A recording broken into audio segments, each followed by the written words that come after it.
To idan mai sauraro ya je shafinmu na intanet bbchausa.com akwai labarai da dama da muka wallafa daga ciki akwai yadda mutane ke fama da matsanancin ciwon son cin kasuwa. Akwai kuma babu mahalukin da zai hana mu gudanar da babban taron jam'iyyar PDP in ji Bala Muhammad.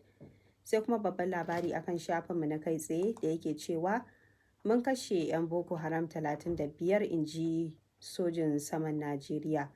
Akwai kuma makala kan waiwaye abubuwan da suka faru a makon da ya gabata kashe masallata a Katsina da rage farashin wankin koda a Najeriya.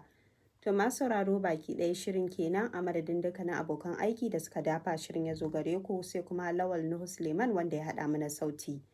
Nabila Muktar Uba nake cewa mu kwana lafiya daga nan sashen Hausa na BBC.